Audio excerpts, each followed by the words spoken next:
Hello class 11 student, Bengali second language ক্লাসে আজকে আমরা উপস্থিত হয়েছি। আজকে আমাদের পাঠ বাংলা গ্রামার এবং রাইটিং অর্থাৎ বাংলা ব্যাকরণ ও নির্মিতি নিয়ে আমরা একটু আজকে আলোচনা করব। আমরা বাংলা ব্যাকরণে দুটি পার্ট নিয়ে আজকে আমরা আলোচনা করব, দুটি টপিক। সেই টপিক দুটি হচ্ছে বাগধারা এবং শুদ্ধ অশুদ্ধ বানান। একাদশ শ্রেণী আইএসসি ক্লাস 11-এ বাগধারার প্রয়োগ আছে। বাগধারা কিভাবে করতে হবে, বাগধারাগুলো তোমাদের মুখস্থ করার ব্যাপার আছে। আমি কিছু বাগধারা নিয়ে একটু আলোচনা করব। বাগধারা বা যেটাকে ইংলিশে বলা হয় প্রোভার্বস, এই ধরনের কিছু তোমাদের পড়তে হবে। তোমাদের যে বাংলা আইএসসি যে বাংলা ব্যাকরণের বই আছে সেখানে তোমরা এই ধরনের বাগধারা অবশ্যই দেখতে পাবে। সেই বাগধারাতে নিয়ে আজকে আমরা এখানে একটু আলোচনা করি। প্রথমে আমরা একটু বাগধারা দেখি।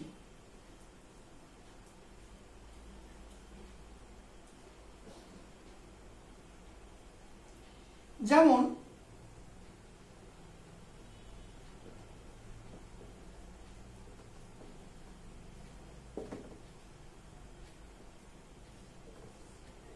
বাগধারার ক্ষেত্রে আমি প্রথমে লিখতে পারি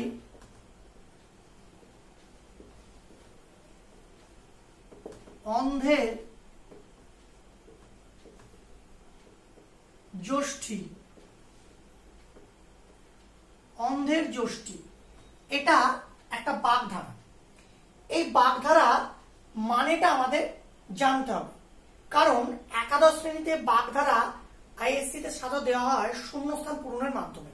অর্থাৎ কিছু বাগধারা দিয়ে দেওয়া হবে, তার নিচে সেগুলো যথাস্থানে শূন্যস্থানে বসাতে হবে। শূন্যস্থানে হয়তো এরকম বলা হলো যে বৃদ্ধ মায়ের ছেলেটি ড্যাশ, অর্থাৎ এই ড্যাশে আমাকে অন্ধের যষ্টি কথাটি বসাতে হবে। অর্থাৎ অন্ধের যষ্টি কথাটা মানে কি? একমাত্র অবলম্বন।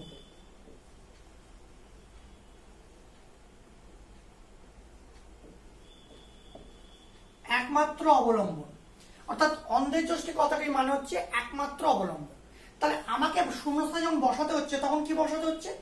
এই বাগধারাটি বসাতে হবে, কারণ শূন্যস্থান এইভাবেই দেওয়া থাকবে যে বৃদ্ধ মায়ের ছেলেটি ড্যাশ এবং ওপরে কিছু বাগধারা দিয়ে দেওয়া হবে।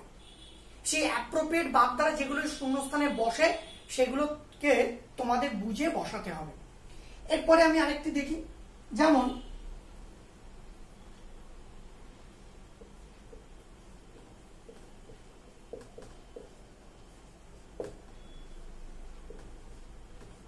অষ্টরম্ভা। অষ্টরম্ভা একটা শূন্যস্থান দেওয়া হলো, রাম যে কোনো কাজের ক্ষেত্রেই একেবারে ড্যাশ। তাহলে আমাকে কি লিখতে হবে? অষ্টরম্ভা। রাম যে কোনো কাজের ক্ষেত্রেই একেবারে অষ্টরম্ভা। অষ্টরম্ভা কথাটি মানে কি? অষ্টরম্ভা কথাটি মানে হচ্ছে ফাঁকি বা ফাঁকিবাজ। ফাঁকি বা ফাঁকিবাজ, অষ্টরম্ভা। আমরা অনেক সময় কথাতে বলে থাকি ছেলেটি একবারে অষ্টরম্ভা, অর্থাৎ কাজের ক্ষেত্রে সে অষ্টরম্ভা।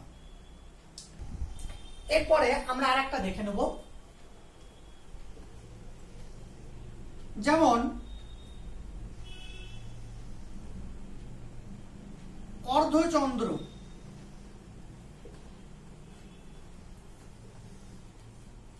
অর্ধচন্দ্র অর্ধচন্দ্র কথাটির মানে হচ্ছে গলা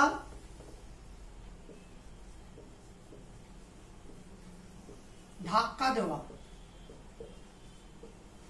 গলা ধাক্কা দেওয়া। তাহলে অর্ধচন্দ্র কথাটির মানে হচ্ছে গলা ধাক্কা দেওয়া। এবার এটা যে শূন্যস্থানে যেরকম থাকবে সেরকম জায়গায় বসাতে হবে। অর্থাৎ আমাকে শূন্যস্থান পূরণগুলো বাগধারা দিয়ে করতে হবে। বাগধারার মানেগুলো যদি আমার জানা থাকে তাহলে কিন্তু বাগধারাটা সঠিক জায়গায় বসাতে পারবো, নাহলে কিন্তু পারবো না। যেমন আরেকটা আমরা একটু দেখিনি,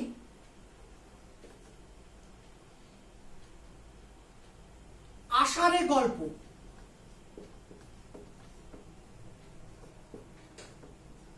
আষাঢ়ে গল্প, আষাঢ়ে গল্প, আজব বা আজগুবি,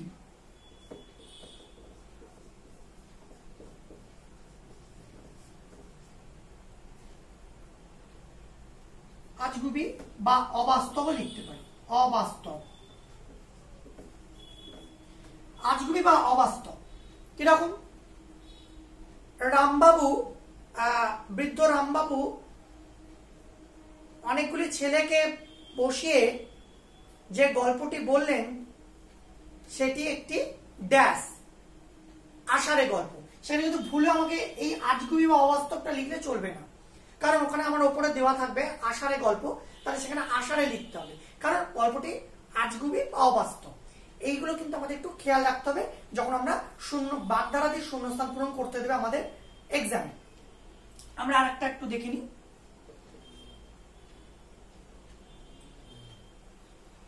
যেমন একাদশে বৃহস্পতি,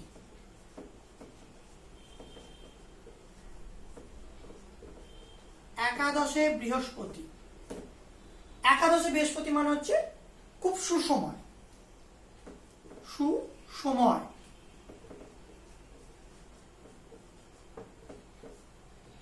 এটা আবার যেখানে বসার, যেখানে অ্যাপ্রোপ্রিয়েট এটা বসবে, আমরা বলতে পারি যে রামু এতদিন খুব কষ্ট করে সংসার চালাচ্ছিল, সে একটি লটারির টিকিট কাটলো এবং সেটি লেগেও গেল। বলা যেতে পারে তার এখন ড্যাশ, অর্থাৎ সেখানে এখন একাদশে বৃহস্পতি হবে।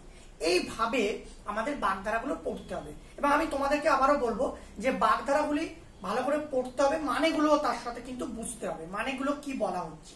কারণ যে যে জায়গায় অ্যাপ্রোপ্রিয়েট বাগধারা দিয়ে শূন্যস্থান পূরণ করতে হবে সেই জায়গাগুলো বুঝে নিয়ে সেখানে কিন্তু সঠিক বাগধারাটা বসালে তোমরা কিন্তু সঠিক নাম্বার পাবে।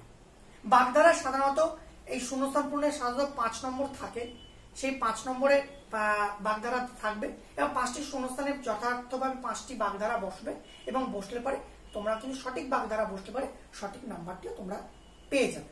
এরপরে আমরা পরবর্তী গ্রামারে যে টপিকটা আছে সেটা নিয়ে আলোচনা করব। এবার শুদ্ধ অশুদ্ধ বানান নিয়ে একটু আলোচনা করব। শুদ্ধ অশুদ্ধ বানান তোমরা জানো অনেক সময় যে আমরা বানান লেখার ক্ষেত্রে অনেক সময় অশুদ্ধ বানান লিখে ফেলি, কিন্তু সেটা লেখা উচিত নয় কখনোই। কারণ অশুদ্ধ বানান লিখলে সেই লেখাটিও অশুদ্ধ হয়ে যায়, কারণ বানান যত ভুল হবে তত লেখার মানটাও নিম্নবর্তী হবে। সেই জন্য সবসময় বানানের প্রতি একটা নজর দেওয়া উচিত। যদিও বানান অনেক সময় হয়তো আমরা ভুল করতে চাই না, কিন্তু অনেক সময় হয়তো ভুল হয়ে যায়, কিন্তু সেই দিকটা খেয়াল রাখা উচিত। সেই জন্যই ক্লাস 11-এর জন্য একটি বেঙ্গলি একটি গ্রামার একটি টপিক হচ্ছে শুদ্ধ অশুদ্ধ বানান, সেটা আজকে আমরা একটু আলোচনা করব। শুদ্ধ অশুদ্ধ বানান আমরা অশুদ্ধটা প্রথমে লিখব, তার শুদ্ধ রূপটা পরে আমি পাশে পাশে লিখে দেব। যেমন আমি একটি অশুদ্ধ বানান লিখছি, যেমন ধরো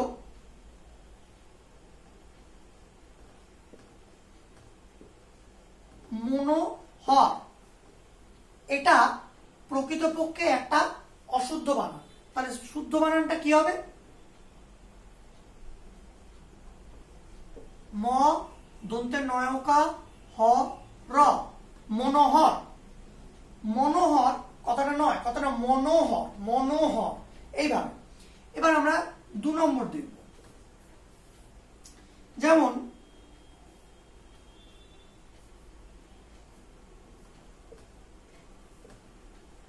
জগৎ মাতা,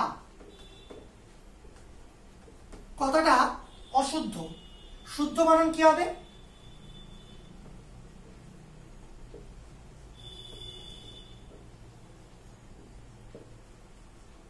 জগন্মাতা, জগন্মাতা। ঠিক আছে, এরপর আমরা 3 নম্বর দেব।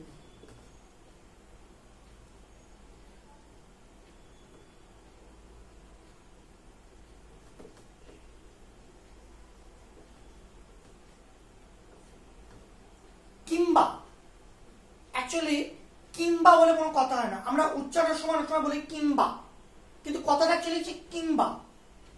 কয়হস্যি অনুস্বর বয় আকা কিংবা, এটা হচ্ছে শুদ্ধ রূপ আর এটা হচ্ছে অশুদ্ধ রূপ। আমরা এরপর দেখব আরেকটি,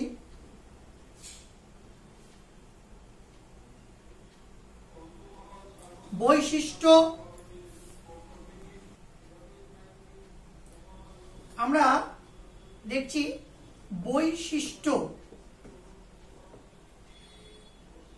বৈশিষ্ট্য এই যে জায়গাটা লিখলাম কথাটি ভুল, তাহলে শুদ্ধ রূপ কি হবে?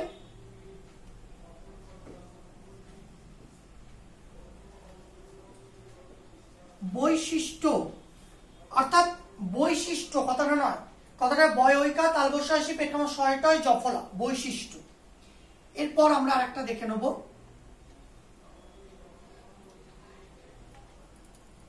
যেমন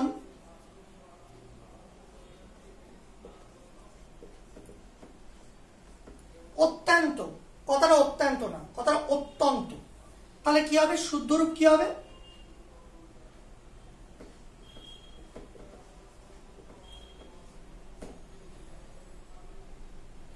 অতয় বলে দন্তে নয় তয়, অত্যন্ত। এইভাবে আমরা কিছু শুদ্ধ বানান, যেগুলো শুদ্ধ বানান সেগুলো আমরা লিখবো। আমাদের পরীক্ষায় অশুদ্ধটা দিয়ে দেওয়া হবে, পরীক্ষায় সাথে অশুদ্ধ দিয়ে দেওয়া, সেগুলো শুদ্ধ রূপটা আমাদের লিখতে হয়। শুদ্ধ বানানগুলো লিখলে পরে আমাদের থাকে 5 নম্বর, কারণ আমাদের আইএসসি ক্লাস 11-12 বাংলা গ্রামারে 10 নম্বর ধার্য করা আছে। এই 10 নম্বরের মধ্যে 5 নম্বর 5 নম্বর করে ভাগ থাকে, যেমন বাগধারা আমি বললাম 5 নম্বর থাকবে, আবার শুদ্ধ অশুদ্ধ বানানো 5 নম্বর থাকবে। এই 5 নম্বর যেটা থাকবে তোমরা এটা পেতে পারো। আর এখানে অশুদ্ধ রূপটা দেওয়া থাকবে কোশ্চেনে, তোমাদের শুদ্ধ রূপটা লিখতে হবে। এইভাবে তোমরা শুদ্ধ অশুদ্ধটা ভালো করে বাড়িতে প্র্যাকটিস করবে, ভালো করে পড়বে। এরপর আমরা একটু নির্মিতি বা রাইটিংস নিয়ে একটু আলোচনা করব। আমরা এবার প্রবন্ধ নিয়ে একটু আলোচনা করব। প্রবন্ধ বিষয়ের মধ্যে আমরা দেখতে পাচ্ছি প্রবন্ধ রচনা, তোমাদের ক্লাস 11 এর জন্য প্রবন্ধ থাকবে। প্রবন্ধের ক্ষেত্রে আমরা জানতো যে বিষয়গুলো রাখতে পারি সেগুলো হচ্ছে বিজ্ঞান বিষয়ক, পরিবেশ বিষয়ক, মহান ব্যক্তিত্ব বিষয়ক, সমসাময়িক বিষয়ক, এগুলো থাকে। এগুলোর মধ্যে থেকে তোমাদের 20 নম্বরের প্রবন্ধ একটি থাকবে। 20 নম্বরের প্রবন্ধ তোমাদের অ্যাটেন্ড করতে হবে, অপশন থাকবে সেখান থেকে যে কোনো একটি তোমাদের অ্যাটেন্ড করতে হবে। এছাড়া থাকবে বোধ পরীক্ষণ। বোধ পরীক্ষণে তোমরা জানো এখানে 5টা প্রশ্ন থাকবে, 4 নম্বর করে থাকে। 4 × 5 4 5 20, অর্থাৎ 20 নম্বরে তোমাদের বোধ পরীক্ষণ থাকে। এই বিষয়টা তোমরা অবশ্যই মাথায় রাখবে। আর আমরা ব্যাকরণ নিয়ে যেটা আলোচনা করলাম, ব্যাকরণ এবং প্রবন্ধ রচনা ও বোধ পরীক্ষণ, এগুলো তোমরা খুব ভালো করে বাড়িতে প্র্যাকটিস করবে এবং প্র্যাকটিস করে তোমরা পরীক্ষা দেবে অবশ্যই। ধন্যবাদ।